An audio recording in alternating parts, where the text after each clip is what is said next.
So guys, solo levelling का नया video लेके मैं लौट आया हूँ। Thank you so much. पिछले वीडियो में भी बहुत अच्छा रिस्पांस था, पर दोस्तों मुझे थोड़ा सा एक हेल्प चाहिए। मुझे ना अच्छा सा बीजीएम मतलब बैकग्राउंड म्यूजिक नहीं मिल रहा है अपने वीडियोस के लिए। आप में से बहुत सारे लोग कंप्लेन करते हैं कि बीजीएम बहुत अच्छा नहीं होता है। एक काम कर सकते हैं, आप कमेंट में अच्छे अच्छे बीजीएम्स लिख सकते हैं, उनके लिंक दे सकते हैं मुझे, और अपना नाम के साथ दीजिएगा, क्योंकि जो भी अच्छे बीजीएम्स मिलेंगे मुझे उन सबको मैं अपने वीडियोज़ में शाउट आउट दूंगा। आशा करता हूँ इस वीडियो के कमेंट बॉक्स में मुझे बहुत अच्छे अच्छे बीजीएम मिलेंगे जो कि मैं अपने नेक्स्ट वीडियोस में लगा सकता हूँ।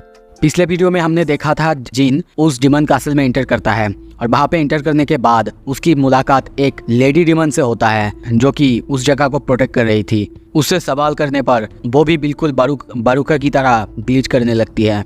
अब आगे जिन को देखते हैं, वो उससे पूछता है डिमन रेल में तुम क्या कर रही हो। वो कहती है हम वॉर के लिए प्रिपेयर कर रहे हैं। जिन पूछता है किस तरह का वॉर के लिए प्रिपेयर, हमें किस तरह के पावरफुल एनिमीज़ के अगेंस्ट वॉर करना चाहते हैं जिसके लिए बहुत जॉइंट फोर्स की रिक्वायरमेंट है। ये सुन के जिन बहुत ज़्यादा चौंकता है और तभी वो आगे सवाल करना चाहता है, सवाल करता भी है, पर उसके जवाब देते हुए वो डिमन बस इतना ही कह पाती है, मैंने अब बहुत कह दिया, मुझे और कुछ कहने की अलाउ नहीं है। बाकी कॉन्वर्सेशन टर्मिनेटेड किया जाता है। मैंने अब बहुत कह दिया, ये कॉन्वर्सेशन अलाउ नहीं किया जाता, ये कॉन्वर्सेशन टर्मिनेट किया जाता है। ये वो बार बार कहने लगती है और फिर से उसकी आवाज़ बार बार ग्लीच होने लगता है। जिन सोचने लगता है ये फिर से हो रहा है, सेम पैटर्न जैसे कि पहले हुआ था बाकुरा के साथ जब मैंने उससे सवाल की थी। सिस्टम बार बार इंटरप्रेट करता है, इस कॉन्वर्सेशन को ही टर्मिनेट कर देता है। पर कुछ देर सोचने के बाद वो फिर से पूछता है किस तरह के पावरफुल एनिमीज जिसकी तुम बात कर रहे हो। एसिल्ता भी कहने की कोशिश करता है वेल, पर तभी देखते हैं उसकी सर चकराने लगता है और वहीं पे अनकॉन्शियस होकर वो गिर जाती है। जिन उसे आकर वहीं पे पकड़ लेता है। उसको देखते हुए सोचने लगता है ये सिस्टम तो बहुत ज़्यादा इंटरप्रेट कर रहा है, बहुत ज़्यादा रास्ते में आ रहा है। मैं जितना ज़्यादा कोशिश कर रहा हूँ अपने दुश्मनों से सवाल करने की, वो उतना ही ज़्यादा स्ट्रांगली कोशिश कर रहा है कि मैं कुछ भी ना जानूँ। पर वो इन्हें अगर रोकने की कोशिश कर रहा है, इसका क्या मतलब है? क्या इनके पास मेरे सवालों की जवाब है? सीन शिफ्ट होता है दूसरी जगह, हम उसी सिटी में देखते हैं। वहाँ पे सबकी हालत बहुत ज़्यादा ख़राब है। सारे हंटर्स और सारे लोग बहुत सारा खून देखते हैं और तभी कुछ हंटर को दिखाया जाता है जो कि उस मैजिक बीस्ट यानी एंड से लड़ रहा है और सोचने लगता है आखिर ये किस तरह का मैजिक बीस्ट है? नहीं, ये कोई ऑर्डिनरी बीस्ट नहीं हो सकता, ये डायरेक्ट हीलर्स की तरफ बढ़ रहा है। सबसे पहले तो उसने ई रैंक हंटर्स को ख़त्म किया, उसके बाद हमारे हीलर्स को, ताकि हमारे नंबर्स कम हो सके और हमारे ताकत कम हो सके। ये जानता है कैसे अटैक करना है। क्या ये बीस्ट ऐसा है कि इसके पास दिमाग है, ये सोच के अटैक कर सकता है? उस एंड को देखते हैं, वो उड़ रहा है, चारों तरफ की हालत बहुत बहुत ज़्यादा ख़राब है। एक कार को देख रहे हैं, वो जल रहा है, उसके वहाँ पे एक कैमरा है जिसमें इस एंड की फुटेज कैप्चर हो चुका है और वही हम देखते हैं बू जिनचुल सबको मतलब अपने ऑफिस में सबको दिखा रहा है। सबको कहता है ये एक ही फुटेज है जो कि हम ले पाए हैं वहाँ से। तभी कहता है ये जो म्यूटेंट एंड हम देख रहे हैं, कुछ दिन पहले इसे एक दूर आइलैंड में देखा गया था, पर उसके बाद ये यहाँ पर आया और अटैक कर दिया। वैसे हमारे सारे हंटर्स उन्होंने बहुत अच्छी तरह से लड़ाई की और इस पूरे मामले को संभाल लिया, पर इसमें 4 ई रैंक हंटर, एक डी रैंक हीलर और एक सी रैंक लीडर मर गया। पर जब एक ए रैंक हंटर वहाँ पे उनके साथ फाइट में ज्वाइन कर लिया, उसके बाद हम उसे हराने में कामयाब रहे। पर यह बात सुनकर और एक आदमी कहता है क्या इसका मतलब है सिर्फ ए रैंक हंटर्स ही उन्हें हरा सकते हैं? और वहाँ पे करीब 294 सिविलियंस की कैजुअलिटीज़ हुई है। 108 हंटर्स हैं जिनकी हालत बहुत ज़्यादा ख़राब है। सारे के सारे मेंबर्स यही सब लेके बातें करने लगते हैं। पर तभी हम मिस्टर गोगुनी को देखते हैं। वो कहता है एक आइलैंड जो कि 150 किलोमीटर दूर है जेजू आइलैंड से, उस पर अटैक किया गया।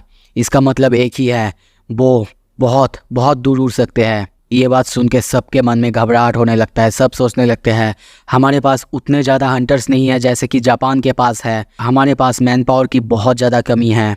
और वैसे भी हाँ, हो सकता है लो रैंकिंग हंटर्स हैं हमारे पास, पर उनको छोड़ के कोई भी फ़ायदा नहीं, क्योंकि वो बस वहाँ जाके उन सारे एंड्स के खाना ही बनने वाले हैं।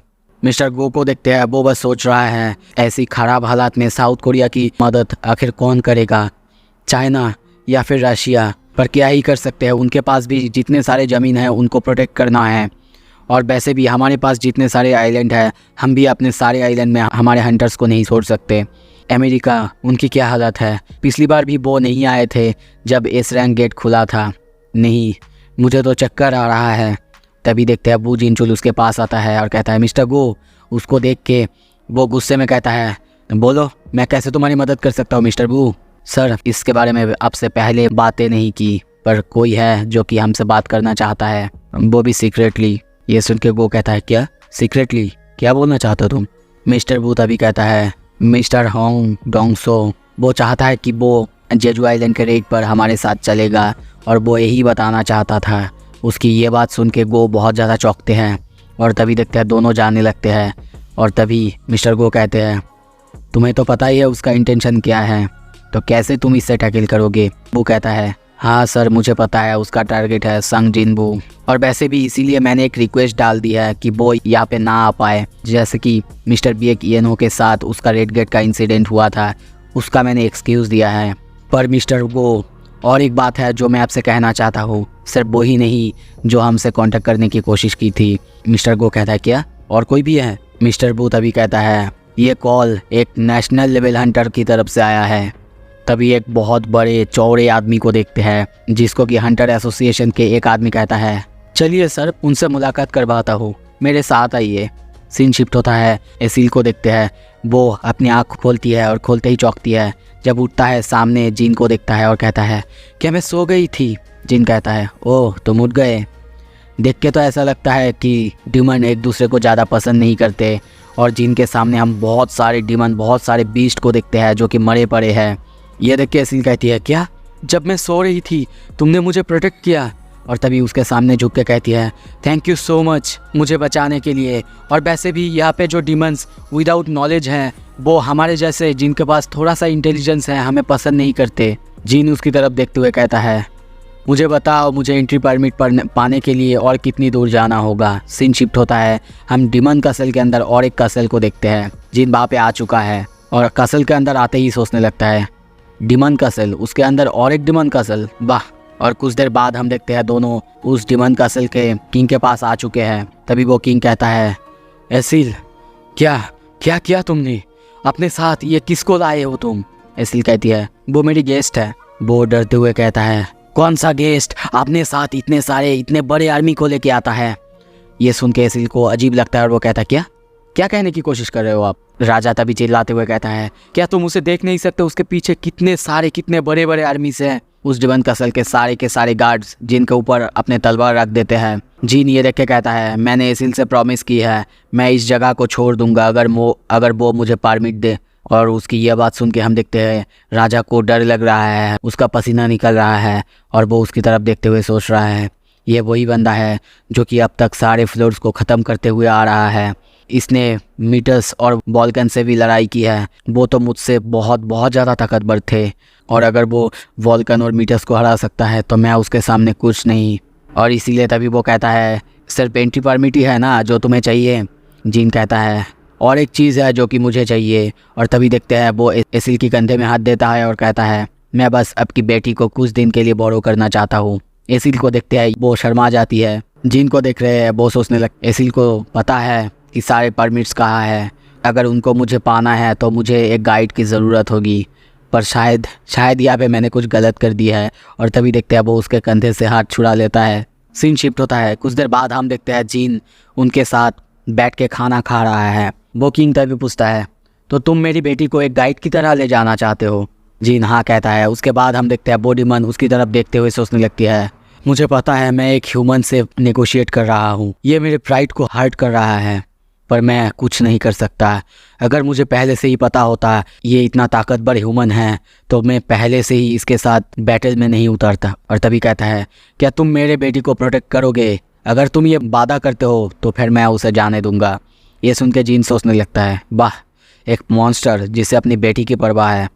ठीक है, आपको प्रॉमिस करता हूँ। बॉडीमन उसे परमिट दे देता है और जीन वो परमिट लेने के बाद सोचने लगता है क्या एंट्री परमिट? अब जब मैं ऊपर लेवल में आ चुका हूँ क्या मुझे हर बार नोबेल के पास से ऐसे परमिट लेना पड़ेगा?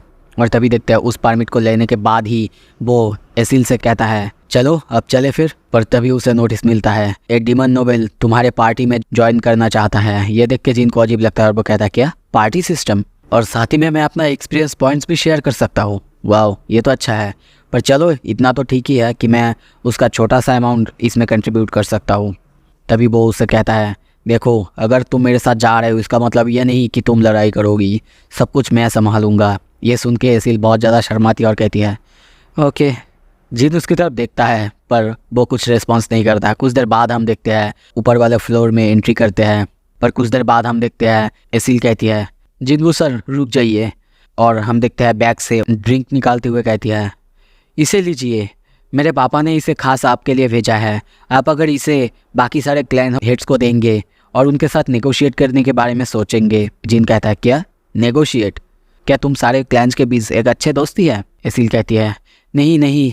ये सुन के जिन कहता है सुन के अच्छा लगा, रुको यहाँ पे। और तभी देखते हैं वो फाइट के लिए डीमन कासल की तरफ आगे बढ़ने लगता है और कहता है मैं जल्दी लौट आऊँगा। और उसके पीछे हम उसके शैडोज़ को बाहर निकालते हुए दिखते हैं। सीन शिफ्ट होता है। वो हंटर मिस्टर गो से कहने लगता है सच में आप इंग्लिश में बहुत अच्छे हैं, पर मुझे पता नहीं कि मैं आपको अच्छे से समझ रहा हूँ कि नहीं। क्या आप सच में नहीं जानते कोरिया का 10th एस रैंक हंटर संग जिनबू वो क्या कर रहा है, कहाँ पे है? मिस्टर गो कहते हैं हाँ उसे पकड़ना थोड़ा सा मुश्किल है, हमारे सर्वेलेंस टीम को भी बहुत ज़्यादा मुश्किलें झेलनी पड़ रही है। पर वो ये सुन के कहता है मैं तुम्हारी बातों पर कैसे विश्वास कर लूँ, मुझे क्या पता तुम झूठ भी बोल सकते हो। मिस्टर गो कहते हैं कोरियन हंटर एसोसिएशन इतना भी बुद्धू नहीं, इतना भी फुलिश नहीं है कि वो एक नेशनल लेवल हंटर को झूठ ऐसे ही बोल दे। ये सुन के हम देखते हैं वो हंसने लगता है, और तभी हंसते हुए कहता है ओ बाय द वे मैंने सुना है कि होंग डोंग सो वो यहाँ पे थोड़ा कोरिया में सीन क्रिएट कर दिया था। हाँ वैसे भी वो एक एस रैंक हंटर है तो मैं उसमें ज़्यादा कुछ नहीं कर सकता। और वो उसे माई मैन होंग डोंग सो कहता है। और ये सुन के मिस्टर गो को देखते हैं वो बहुत ही ज़्यादा सीरियस होकर सोचने लगता है क्या माई मैन होंग डोंग सो। इसके मुंह से ये सुन के तो ऐसा लग रहा है कि होंग डोंग सो जैसे कि एक अमेरिकन हंटर हो, पर उसके पास से जब कुछ ज़्यादा पता नहीं चलता तब देखते हैं वो हंटर उसे कहता है चलिए अब तो ज़्यादा कुछ बात करने को है ही नहीं तो फिर मैं चलता हूँ, और अगर बाद में ज़रूरत पड़ेगी तो मैं ज़रूर आपको कॉल कर दूँगा। उसको अपने सामने देखते हुए मिस्टर गो सोचने लगता है इसके सामने जैसे कि मैं एक बच्चे की तरह हूँ। और तभी देखते हैं वो कहता है मैंने सुना है कि जेजू आइलैंड के रेट के बारे में उसके हालत बहुत ज़्यादा ख़राब है, पर मैं यहाँ पे आया इससे क्या आपको एक फॉल्स होप मिला? वैसे भी मैं आपकी मदद नहीं कर सकता, मैं बहुत ज़्यादा बिजी हूँ। और यह कह के वो जाने लगता है। और तभी देखते हैं वो एक क्रीपी सा स्माइल देते हुए कहता है हाँ फिर भी अगर मुझे कोई अच्छा सा पे कर दे तो कुछ इस बारे में सोचा जा सकता है। चलिए अब मैं चलता हूँ, मुझे प्लेन भी पकड़ना है। उसके जाने के बाद हम देखते हैं मिस्टर गो को वो सीरियस होकर कहता है एक नेशनल लेवल हंटर। मिस्टर बू क्या तुम्हें सच में लगा कि मैं इतना बुद्धू हूँ कि मैं सोच लूँगा वो हमारी मदद कर देगा इस जेजू आइलैंड के रेट पर मिस्टर बू तभी कहता है चिंता करने की कोई बात नहीं है सर, जापान की सबसे बड़े गिल्ड का एक हंटर हमारे यहाँ पे आज आने वाला है। सीन शिफ्ट होता है। हम फिर से डीमन कासल में देखते हैं चारों तरफ बहुत ज़्यादा हालत ख़राब है। जिन ने सारे के सारे डीमंस को हरा दिए हैं और उसका लेवल भी अब 87 तक आ गया है। वो चारों तरफ देखते हुए कहने लगता है मैं इन सबको मारने के बाद बहुत ज़्यादा एक्सपीरियंस पॉइंट गेन कर रहा हूँ और बहुत जल्दी कर रहा हूँ। हाँ ये शायद हो सकता है कि ये लोग कुछ ज़्यादा ही ताकतवर है। और तभी हम देखते हैं उसके सारे के सारे शैडोज़ जैसे कि ईग्रिस उसके साथ शैडो बीस्ट सारे के सारे मैक्स लेवल तक पहुंच गए हैं। और तभी उसे एक नोटिस मिलता है क्या तुम अपने शैडो सोल्जर्स को एडवांसमेंट करना चाहते हो उनके नेक्स्ट लेवल के लिए? और उसके पास तभी नोटिस आता है ये करने के लिए एक्सेप्ट कर दो। जीन एक्सेप्ट करता है और इसी के साथ हम देखते हैं उसके सारे के सारे शैडोज़ इवॉल्व होने लगते हैं। और कुछ ही देर बाद हम देखते हैं एक एक करके ईग्रिस जो कि पहले नाइट था एलिट नाइट में बदल चुका है, उसका रैंक प्रमोट हो चुका है। दूसरी तरफ हम शैडो बीस्ट को देखते हैं वो भी एलिट से अब नाइट में प्रमोट हो चुका है। और तभी हमें ईग्रिस को दिखाया जाता है जो कि बहुत ज़्यादा बैडास लग रहा है प्रमोट होने के बाद। और जीन उसको देखते हुए कहने लगता है वाह क्या ताकत है। ईग्रिस अब तो देख के लगता है कम से कम एक एस रैंक जितना ताकतवर है और टैंक वो एक टॉप टायर ए रैंक जितना ताकतवर हो चुका है। पीछे से हम देखते हैं एसिल कहती है एक्सक्यूज़ मी जिनवू सर। ये सुन के जिन कहता है तुम्हें बार बार मुझे ऐसे सर कहने की ज़रूरत नहीं है, मैंने ये कहने को नहीं कहा था। एसिल फिर कहती है जिनवू सर क्या आपको याद है अपने कितने सारे क्लैंस को ऐसे डिस्ट्रॉय किया है। जिन सोचने लगता है और फिर कहता है हाँ मैं अभी 89 फ्लोर पे हूँ, तुम्हारे क्लैन को छोड़ के मुझे लगता है टोटल अब तक 9 हो चुके हैं। एसिल कहती है अभी 90 फ्लोर आने वाला है, इसके बाद से सब कुछ नोबल क्लैंस मैनेज करते हैं, इसके बाद से सारे के सारे बीस्ट बहुत ज़्यादा हायर लेवल के होने वाले हैं। अगर आप उनके साथ नेगोशिएट कर ले तो हो सकता है वो आपको ऐसे ही परमिट दे दे सर। पर तभी जिन्वू ये सुन के थोड़ा सा स्माइल करता है और कहता है अगर मैं तुमसे कमज़ोर होता तो फिर क्या तुम मुझसे बात करना चाहते, क्या तुम मुझसे नेगोशिएट करते। एसिल चुप हो जाती है। जिन उसकी तरफ देखते हुए हंसने लगता है और कहता है सब कुछ ऐसे ही काम करता है। फिर भी सबको ख़त्म करने के बाद अब तो मैं तुम्हारी रेडिस क्लैन को नंबर 1 बनाने की सोच रहा हूँ। एसिल कहती है मेरी क्लैन का नाम है रदीरू, पर सर आपसे एक बात पूछनी है सर, मेरे क्लैन को इतनी अच्छी नज़रों में क्यों देख रहे हैं। जिन पीछे देखते हुए कहता है क्योंकि मुझे लगता है कि मैं तुम्हें पसंद करने लगा हूँ। ये सुन के वो शर्मा जाती है और कहती है क्या। तभी जीन सामने देखते हुए सोचने लगता है ये मुझे मेरे पुराने वक्त की याद दिला देता है, मैं पहले जैसा था बिल्कुल वैसे ही है ये। पर पीछे तो उसकी हालत बिल्कुल ख़राब है, वो तो जिन के प्यार में पड़ चुकी है। सीन शिफ्ट होता है, हम देखते हैं जिन एक एक करके सारे क्लैंस को ख़त्म किए जा रहा है, सारे डिमॉन्स को ख़त्म किया जा रहा है और ऐसे ही करते करते फाइट करते करते वो 97th फ्लोर तक आ चुका है। एसिल उसे देख के सोचने लगती है उसने 5 सबसे ज़्यादा पावरफुल क्लैंस में से सबको हराना चालू कर दिया है, यहाँ तक कि अब वो 4 नंबर को भी हराने वाला है। तभी जिन की तरफ देखते हुए कहती है क्या सारे के सारे ह्यूमंस आपकी तरह स्ट्रांग है सर। ये सुन के जिन कहता है सब नहीं है, 2-3 ह्यूमंस है। और मन में सोचने लगता है मिस्टर गोगुनी और चाइयन, उन्हें देख के लगता है कि हाँ वो स्ट्रांग है। और चाइयन से जितना ऑरा निकलता है वो देख के तो ये लगता है वो सोईजोंग से ज़्यादा स्ट्रांग है, जिसे कि द अल्टीमेट हंटर के नाम से जाना जाता है। हाँ वैसे नॉर्मली बोलूँ तो हो सकता है एस रैंक जो हंटर्स होते हैं उनके पावर्स के बीच बहुत ज़्यादा गैप हो सकते हैं। कभी कभी तो ये गैप इतना ज़्यादा होता है उसके अंदर एक नॉर्मल रैंक भी समा जाए। जैसे कि हम सबको पता है एस रैंक के हंटर्स की ताकत को मेजर नहीं किया जा सकता। मुझे इतना लगता है कि जब मैं मिस्टर गोगुनी को देखा था तब मैं उनके लेवल का था या फिर थोड़ा सा कम का था, पर अब सब कुछ अलग है क्योंकि मैं नीचे से यहाँ तक आ गया हूँ। तभी वो एसिल को कहता है यहाँ से सब कुछ मैं संभाल लूँगा, अब जाओ तुम वापस जाओ। उसे कुछ भी समझ में नहीं आता। वो कहती है क्या क्या क्या मैं आपकी इतना ज़्यादा काम नहीं आ रही हूँ सर। पर जिन फिर भी उसे जाने को कहता है। ये सुन के उसे दुख होता है, चिल्ला के कहती है नहीं मैं नहीं जाने वाली, मैं देखना चाहता हूँ आप कितना कुछ और अचीव कर सकते हैं सर। जिन उसे देखते हुए कहता है ठीक है फिर अपने आप को ठीक कर लो। और तभी देखते हैं इसी के साथ वो 98th फ्लोर में एंट्री करते हैं। सीन शिफ्ट होता है, हम एयरपोर्ट में देखते हैं। एयरपोर्ट में एक हंटर और उसके साथ उसके असिस्टेंट या फिर ट्रांसलेटर को देखते हैं। ये लोग जापानीज हंटर है जो कि एस रैंक हंटर गोतो र्यूजी है। वो आसपास देखते हुए कहता है यहाँ पे कोई और है जो कि एक्सट्रीमली पावरफुल है। उसके साइड से वो लड़की कहती है आपसे भी ज़्यादा पावरफुल सर। पर यह बात सुन के वो कहता है शायद मैं गलत हो सकता हूँ, मुझसे ज़्यादा स्ट्रॉन्ग यहाँ पे कोई कैसे आ सकता है। पर तभी वहाँ पे हंटर एसोसिएशन के लोग आता है उसे रिसीव करने के लिए और उससे पूछने पर उसे नेशनल लेवल हंटर के बारे में पता चलता है। सीन शिफ्ट होता है, कुछ देर बाद हम मिस्टर गोगुनी के साथ उसको देखते हैं एक मीटिंग में बैठा हुआ है। मिस्टर गोगुनी उसे देखते हुए कहता है तो ये है गोतो र्यूजी, एशिया का वही एक हंटर जो लियू जियांग के साथ एक साथ स्टैंड कर सकता है।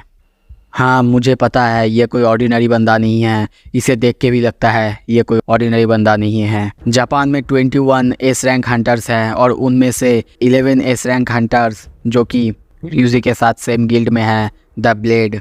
वहाँ पे साउथ कोरिया जैसा नहीं है कि अलग अलग गिल्ड्स है, वहाँ पे एक ही गिल्ड सब कुछ संभालता है जो कि सबसे ज़्यादा पावरफुल है। और र्यूजी जिस गिल्ड में है वो एशिया का सेकेंड लार्जेस्ट गिल्ड है आफ्टर चाइनीज़ गिल्ड। तभी वो लड़की कहती है हेलो मेरी नाम है हनेकाबा और मैं इनकी ट्रांसलेटर हूँ। रिसेंटली जो हमले हुए हैं उसके बारे में यहाँ पे बात करने आए हैं, आपको हमारा फुल सपोर्ट देने आए हैं।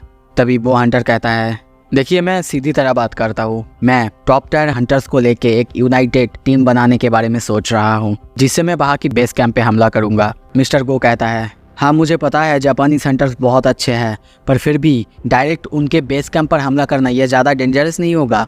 पर ये सुन के वो बंदा कहता है हाँ इसीलिए मैं एक प्लान के साथ आया हूँ। और वो उन्हें कुछ डॉक्यूमेंट देता है और कहता है जो हर एंट है वो बहुत ज़्यादा ताकतवर है, जैसे कि एक ए रैंक हंटर पर उनका एक बहुत ही बड़ी वीकनेस है कि वो बहुत जल्दी मरते हैं। उनका लाइफ स्पैन करीब करीब 1 साल तक है। मतलब अगर हम किसी तरीके से उनके रानी को मार दे तो सारे के सारे एंड्स 1 साल के अंदर ख़त्म हो जाएंगे। ये प्लान मिस्टर गो को अच्छा लगता है, पर वो जानते हैं कि रानी को मारना कितना ज़्यादा मुश्किल हो सकता है, क्योंकि सारे के सारे एंड्स उसको बचाने के लिए अपनी ज़िंदगी दाव पे लगा देंगे। ये सुन के वो हंटर कहता है, हाँ ये मुझे पता है, और इसीलिए तो हमें उनसे लड़ना नहीं है, बस हमें उन्हें उनके जगह से बाहर निकालना है। ये सुन के गो कहते हैं, क्या ऐसा पॉसिबल भी है? वो हंटर जवाब में कहता है, हाँ बिल्कुल पॉसिबल है, ऐसा हो चुका है 3 बार। देखिए आप चिंता कर रहे हैं, ठीक है, पर हम में से 11 S rank Hunter including my self plan कर रहे हैं कि हम जेजू आइलैंड पे रेड करेंगे, और हाँ हम सब उनको डिस्ट्रैक्ट करने में मदद कर देंगे। बाकी आप लोगों की हंटर्स को संभालना होगा जो कि रानी को हराएंगे। मेरे बाकी सारे मेंबर्स बहुत जल्दी यहाँ पे आ जाएंगे। ये सुन के सब कहते, क्या 10 एस रैंक हंटर यहाँ पे आएंगे? उसकी प्लान मिस्टर गो को बहुत अच्छा तो लगता है, पर वो बस ये सोच रहा है, वो ऐसा हंटर नहीं कि अपनी जान ऐसे ही दाव पे लगाए दे, तो वो ऐसा क्यों कर रहा है? तभी उस हंटर को देखते हैं, वो सोच रहा है सारे के सारे नेशनल लेवल हंटर्स ने एक बार अपनी ज़िंदगी में एस रैंक गेट्स को रेड किया है। जैसे कि मेरे प्रीवियस परफॉर्मेंस रिकॉर्ड्स कहते हैं, एक बार मैंने अगर जेजू आइलैंड की रेड ख़त्म कर दी है तो मुझे भी नेशनल लेवल के टाइटल मिल जाएगा, और ये मेरे लिए साथ में जापान के लिए भी बहुत अच्छा होगा। हाँ मुझे पता है मैं रिस्क ले रहा हूँ, पर मुझे ये रिस्क लेना ही होगा। हाँ मैं ये भी जानता हूँ साउथ कोरिया, उनके पास ये ऑफ़र डिक्लाइन करने का पूरा हक है। मैं ये भी जानता हूँ ये बिल्कुल सही तरीका नहीं है एक नेशनल लेवल हंटर बनने की, पर फिर भी मेरे पास और कोई ऑप्शंस नहीं है। मिस्टर गो को देखते हैं, वो सोच रहा है जापान के पास हो सकता है बहुत सारे एस रैंक हंटर्स हैं, पर कोरिया के पास सिर्फ 10, और उनमें से सिर्फ 8 है जो कि जा सकते हैं। मैं अब बूढ़ा हो चुका हूँ, और मिस्टर मीन बुयंगू वो भी रिटायर हो चुका है। क्या हम सच में कैपेबल हैं एक एस रैंक डंजन बॉस को हराने की? क्या हम उनके क्वीन को हरा सकते हैं? संग जिनबू, हाँ हो सकता है अकेला ही एक ए रैंक के पूरे गेट को ख़त्म कर दिया था, तो हो सकता है अगर वो फोर्स ज्वाइन कर ले तो हमारे पास कुछ चांस होंगे। एंड्स बहुत जल्दी इवॉल्व कर रहे हैं, हो सकता है बहुत जल्दी सारे के सारे एंड्स उड़ने के काबिल हो जाए। हम ज़्यादा देर नहीं कर सकते, और इसीलिए वो उस हंटर को कहता है, हाँ मैं तुम्हारी बात समझ चुका हूँ, मैं जल्दी ही कुछ करने की कोशिश करता हूँ। सीन शिफ्ट होता है, जीन और एसिल को देखते हैं, वो अब 100 फ्लोर में पहुँच चुके हैं। 100 फ्लोर को देखते हैं, ये बहुत ज़्यादा डार्क है, चारों तरफ बहुत ज़्यादा पावरफुल क्रीचर्स, और तभी हम देखते हैं उसके सामने एक बहुत ज़्यादा पावरफुल ड्रैगन उड़ के आता है, जिसकी तरफ जीन बहुत ही ज़्यादा सीरियस नज़रों से देखता है। वो जानता है सामने जो है वो बहुत ज़्यादा ताकतवर है, और तभी उस ड्रैगन में बैठे हुए हम इस डंजन की बॉस को यानी बैरन द डिमन किंग को देखते हैं। जीन उसे देखते हुए सोचने लगता है, इसके पास रिमार्केबल फोर्स है, इसके जैसे मॉन्स्टर को क्या मैं हरा पाऊंगा? सो इसी के साथ ये एपिसोड यहाँ पे ख़त्म होता है। आशा करता हूँ आपको पसंद आया। अगर पसंद आया प्लीज़ लाइक कीजिए, शेयर कीजिए एंड कमेंट कीजिए। Thank you so much.